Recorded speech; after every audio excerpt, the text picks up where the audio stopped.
आज अगर आपको कहीं जाना हो तो बस फोन उठाओ, गूगल मैप्स खोलो और रास्ते पे निकल जाओ। पर क्या आपने कभी सोचा है कि जब ये सब नहीं था, सैटेलाइट्स भी नहीं थी, लोगों को डायरेक्शंस का, रास्तों का कैसे पता चलता था? कैसे पता लगाते थे कि हमें उधर जाना है तो इस रास्ते से जाना होगा? जब ना कंपास था ना जीपीएस, तो फिर ये मैप्स बनाए किसने? क्या आप जानते हो दुनिया का पहला मैप मिट्टी पे बनाया गया था? तो आज मैं लेके आया हूँ एक जबरदस्त कहानी मैप्स के 4000 साल के इवोल्यूशन की। ये कहानी है मिट्टी के टैबलेट से लेकर आपके स्मार्टफोन तक के एक माइंड ब्लोइंग सफर की। मैप्स की पहली झलक मिली थी 2300 बीसीई के आसपास मेसोपोटामिया में, जो कि आज का इराक है। एक क्ले टैबलेट मिला जिसे हिस्टोरियंस कहते हैं इमागो मुंडी। इसे आप दुनिया का पहला वर्ल्ड मैप समझ सकते हो। लेकिन ये मैप दुनिया को ग्लोब जैसा नहीं दिखाता था। ये दिखाता था एक शहर, कुछ नदियां और आसपास के रीजन्स। तब के लोगों के लिए मैप का मतलब था सिर्फ जमीन का हिसाब किताब, किसकी जमीन कहां तक है। फिर आए ग्रीक थिंकर्स जिन्होंने मैप मेकिंग को एक साइंटिफिक डायरेक्शन दी।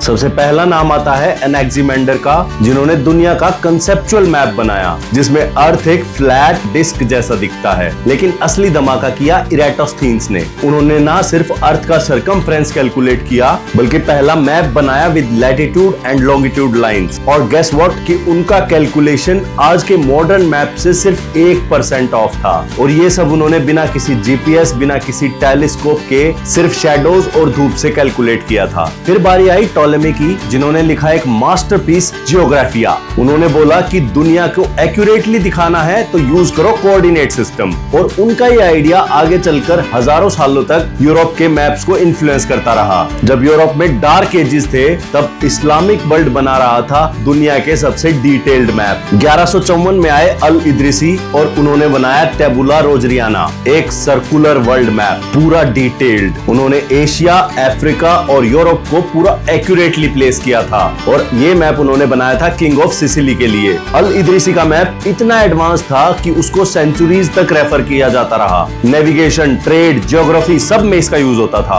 अब आ जाइए थोड़ा और आगे 15th सेंचुरी में, जहां दुनिया के कोने कोने में सफर होने लगा था। कोलंबस, वास्को डी गामा जैसे लोग नए नए कॉन्टिनेंट्स को एक्सप्लोर कर रहे थे और उनकी इन डिस्कवरीज से मैप्स भी बदलने लगे थे। और तब आए गिराल्डस मर्केटर, जिन्होंने 1569 में दिया एक नया प्रोजेक्शन, मर्केटर प्रोजेक्शन, जिससे शिप्स को डायरेक्शन फॉलो करना इजी हो गया। और भारत में ब्रिटिश रूल के टाइम पे भी एक मेगा प्रोजेक्ट हुआ था, the great trigonometrical survey of India, जो शुरू हुआ 1802 में और 70 से भी ज्यादा सालों तक चलता रहा। इन्होंने इंडिया का डिटेल्ड मैप बनाया और उनमें माउंटेन्स, रिवर्स, टेरेन्स सब कुछ दिखाया। और इसी सर्वे के दौरान डिस्कवर हुई माउंट एवरेस्ट की एक्चुअल हाइट। सैटेलाइट्स तब भी नहीं थे, सोचो बिना सैटेलाइट्स के ही इन्होंने पूरे कॉन्टिनेंट को एक्यूरेटली मैप किया था। फिर 1970s में आ गए सैटेलाइट, जिनसे मैपिंग सुपर एक्यूरेट हो गई। और 2005 में लॉन्च हुआ गूगल मैप्स और पूरी दुनिया लिटरली आपके हाथ में आ गई। Live traffic, street view, turn by turn navigation. आज के मैप सिर्फ लोकेशन नहीं, पूरा एक्सपीरियंस देते हैं। तो एक जमाना था जब लोग मिट्टी पे सिंबल्स बनाते थे, और आज के जमाने में मार्स के भी मैप्स देख सकते हैं। मैप्स का ये सफर सिर्फ टेक्नोलॉजी का नहीं है, ये है ह्यूमन क्यूरियोसिटी का प्रूफ। हम हर जनरेशन में दुनिया को और बेहतर तरीके से समझने की कोशिश करते रहे। तो मैप्स के इस इंटरेस्टिंग सफर के लिए एक लाइक तो बनता है। अपने विचार कमेंट्स में जरूर एक्सप्रेस करें। कैसा लगा आपको ये सफर जरूर बताएं और क्यूरियो टिप चैनल को सब्सक्राइब कर लें। Stay curious with curio tip.